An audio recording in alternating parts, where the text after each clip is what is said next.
예레미야 6장 9절에서 12절입니다. 나 만군의 주가 말한다. 농부가 포도나무에서 포도송이를 따내듯이 적군이 이스라엘의 남은 자들을 사사시 뒤져서 끌어갈 것이다.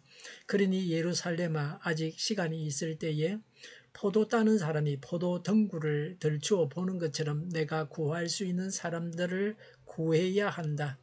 제가 말하고 경고한들 누가 제 말을 듣겠습니까?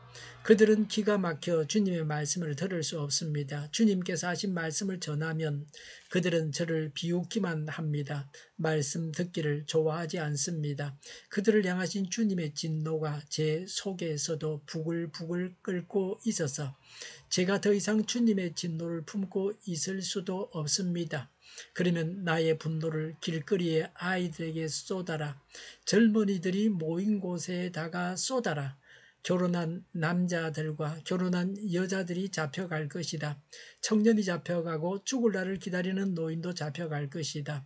그들의 집은 다른 사람들에게로 넘어가고 밭과 아내들도 다 함께 다른 사람들의 차지가 될 것이다. 내가 손을 들어서 이 땅에 사는 사람들을 칠 것이기 때문이다. 나 주의 말이다. 아멘. 하나님의 말씀입니다. 9절에 나 만군의 주가 말한다. 농부가 포도나무에서 포도송이를 따내듯이 적군이 이스라엘의 남은 자들을 샅샅이 뒤져서 끌어갈 것이다 라고 했습니다. 이스라엘의 남은 자는 하나님을 경외하는 경건한 소수가 아닙니다. 북왕국은 망했습니다. 아직 망하지 않은 남왕국을 남은 자라고 말하고 있습니다. 포도는 잎에 가려져서 한번 따고 난 다음에도 남은 것이 있습니다. 농부가 포도를 1차 수확한 후에 그 남은 것을 마저 거두어 드리는 것처럼 하나님께서 유다를 철저히 심판하실 것이라는 말씀입니다. 9절에 그러니 예레미야야, 아직 시간이 있을 때에 포도 따는 사람이 포도 덩굴을 들추어 보는 것처럼 내가 구할 수 있는 사람을 구해야 한다고 했습니다. 하나님은 의인 한 사람을 찾으십니다. 포도 따는 사람이 포도나무를 더듬어서 좋은 가시를 따는 것과 같이 하나님은 이스라엘 포도원을 더듬으시고 의인을 찾으십니다. 예레미야의 답변입니다. 10절에 제가 말하고 경고한들 누가 제 말을 듣겠습니까? 그들은 기가 막혀 주님의 말씀을 들을 수 없습니다. 주님께서 하신 말씀을 전하면 그들은 저를 비웃기만 합니다. 말씀 듣기를 좋아하지 않습니다. 라고 했습니다. 하나님의 말씀을 고의로 듣지 않았습니다. 성령님의 인도를 거부했습니다. 우리는 하나님 말씀 듣기를 절개하고 있습니까? 11절에 그들을 향하신 주님의 진노가 제 속에서도 부글부글 끓고 있어서 제가 더 이상 주님의 진노를 품고 있을 수 없습니다. 라고 했습니다. 마태복음 5장 22절에서 예수님은 형제에게 노하는 자마다 심판을 받게 된다고 하셨습니다. 분노하는 것을 엄하게 금했습니다. 기독교는 전통적으로 노를 참고 대신 사랑으로 이웃을 대하라고 권면합니다. 이 분노는 예레미야 선지자의 개인적인 감정의 폭발이 아닙니다. 하나님의 대리자로서 하나님의 진노 감정을 성령의 감동으로 드러낸 것입니다. 하나님께서 크게 분노하시고 범죄한 자들을 심판하실 것이라고 선포되고 있습니다. 이런 하나님의 분노는 인간의 분노와는 달리 항상 완전한 정의를 근거로 하여 일어납니다. 하나님의 분노는 인간이 거부할 수 없는 강력한 심판을 초래합니다. 유다는 하나님의 심판을 두려워하지 않았습니다. 이런 유다의 태도는 마치 잡혀 죽기 위해서 태어난 이성 없는 짐승과 다를 바 없습니다. 하나님은 인간이 지은 죄에 대한 분노를 오랫동안 참으셨습니다. 그러나 더 이상 참으실 수가 없는 때가 옵니다. 그런 때가 이미 왔으며 또 올 것입니다. 하나님의 답변입니다. 유다가 당해야 할 불행을 말씀하십니다. 11절에 그러면 나의 분노를 길거리의 아이들에게 쏟아라. 젊은이들이 모인 곳에다가 쏟아라. 결혼한 남자들과 결혼한 여자들이 잡혀갈 것이다. 청년이 잡혀가고 죽을 날을 기다리는 노인도 잡혀갈 것이다 라고 했습니다. 어린이들에게 신앙교육을 실시하지 않아서 아이들까지 하나님을 거역했습니다.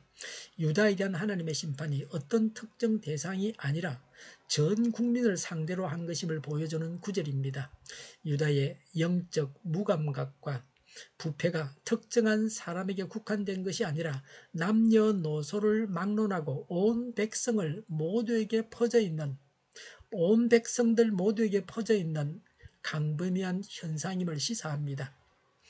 12절에 그들의 집은 다른 사람들에게로 넘어가고 밖과 아내들도 다 함께 다른 사람들의 차지가 될 것이다 라고 했습니다. 여기서 아내가 다른 재산과 함께 적의 수중으로 이전된다는 표현은 고대 근동사회에서 여자를 재산의 일부로 간주했던 사실을 반영한 것입니다. 유다 백성들이 그 당시까지 믿고 있던 그릇된 확신, 즉 땅과 집과 아내는 결코 빼앗기는 일이 없을 것이라고 하는 신념이 그들의 일방적인 염원에 불과한 것임을 보여줍니다. 원래 이스라엘 민족의 안전과 보호는 그들이 하나님 명령을 준행할 때 주어지는 복들입니다. 그들이 하나님 말씀을 준행하지 않을 때에는 안전과 보호는 고사하고 모든 기업과 아내와 심지어 자녀까지도 약탈당하게 된다는 것을 이미 약탈당하게 된다 하는 것은 모든 기업과 아내와 심지어 자녀들까지도 약탈당하게 된다는 것은 이미 예고된 바입니다. 12절에 내가 손을 들어서 이 땅에 사는 사람들을 칠 것이기 때문이다. 나 주의 말이다 라고 했습니다. 하나님의 심판으로 이런 불행을 당한다고 합니다. 우리가 무서워해야 할 분은 하나님 한 분뿐이십니다. 심판은 이렇게 끔찍한 것입니다. 하나님의 말씀을 잘 듣고 말씀에 순종해야 합니다. 하나님의 말씀을 즐거워하고 말씀을 따라서 살아감으로 하나님께서 주시는 복을 누려야 합니다. 기도하겠습니다. 죄를 심판하시는 하나님을 바라보고 말씀을 따라서 살아가겠습니다. 모든 언론이 제 역할을 다하게 하여 주시옵소서. 정의가 강물처럼 흘러가게 하여 주시옵소서. 하나님을 대적하는 법을 만들지 않게 하여 주시옵소서. 있어야 할 법을 폐기하지 않게 하여 주시옵소서. 있어서는 안 될 법을 만들지 않게 하여 주시옵소서. 지구상의 모든 사람이 즉 백신을 맞고 모든 변에 효력 있는 백신과 치료제가 나오고 지도가 면회가 나오지 않게 하여 주시옵소서. 치료제가 저렴해지고 오미크론 유행을 잘 이겨내고 코로나가 종식되게 하여 주시옵소서. 오늘도 주일 준비를 잘하고 내일은 하나님 앞에 아름다운 예배를 드리게 하여 주시옵소서. 우리 동일교회가 만구른집하게 하여 주시옵소서. 예수 이름으로 명하노니 모든 병만은 물러가고 몸의 모든 부분들은 온전하게 될지어다. 신유의 기적을 베푸셔서 지금도 저희의 질병을 고쳐주시옵소서. 코로나로 진음하는 모든 자들을 고치시고 온전케 하여 주시옵소서. 저희와 교회와 나라의 민족을 불쌍히 여겨 주시옵소서. 모든 악한 것들을 제거하여 주시옵소서. 지도자들을 주장하여 주시옵소서. 하나님께서 기뻐하시는 교회와 나라가 되게 하여 주시옵소서.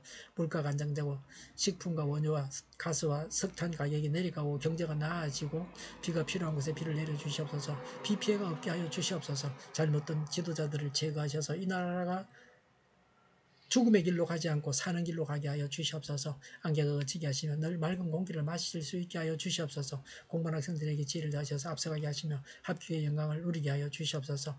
오늘도 하나님 안에서 차고 넘치는 삶, 복된 삶을 살게 하여 주시옵소서. 감사와 찬양을 주님께 돌려드리며 예수님의 이름으로 기도하옵나이다. 아멘.